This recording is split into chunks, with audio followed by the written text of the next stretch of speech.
All right, let me talk about Lisa Frankenstein. This Motor Boss player coming at you with another one, another movie review.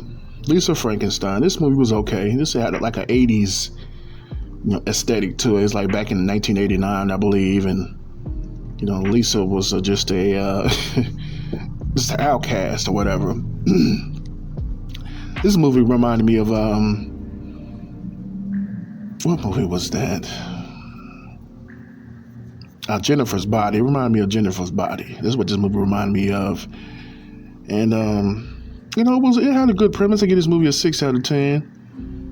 She was a gothic chick. She was just out there in this old haunted cemetery, and somehow, some way, this dude came to life. That she was on his drawing a picture of his grave, whatever. So it didn't really go into detail how this dude came to life.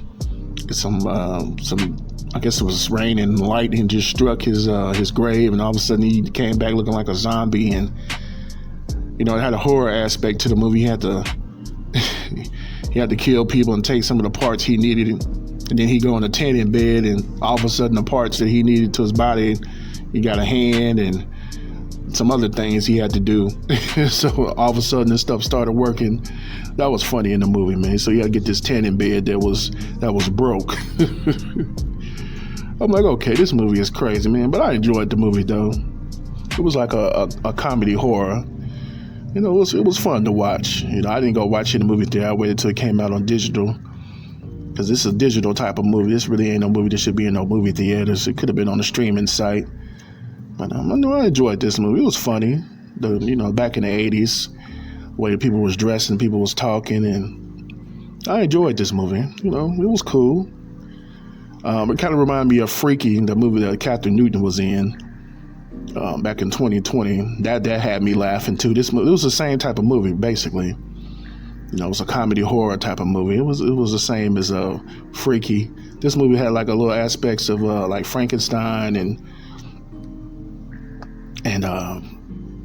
Jennifer's Body. That's what this movie kind of reminded me of a little bit. But it was funny though. I give this movie a 6 out of 10, man. It's worth one-time watch. It goes by pretty fast. It's not boring or nothing like that. It's a good one-time watch. To me, it's a very good one-time watch. I enjoy watching this movie. I laughed, and Catherine Newton, she's a pretty good actor to me in these type of movies, in these type of comedy horror movies.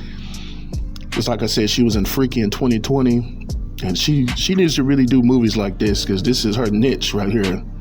This will make her a decent actor for me. So this woman's like 27 years old. She looks young, man. She can play a young actress. So I'm thinking this woman like 20 years old. I looked her up. She's 27 years old. I'm like, dang, she really looks young. She can really pass for like an 18-year-old, 17-year-old. She can pass for somebody in high school. That's pretty good for her.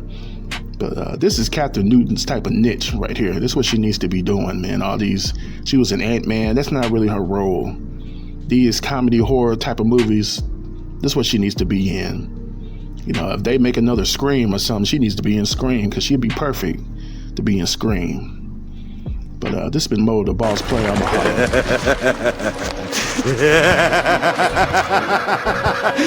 holler.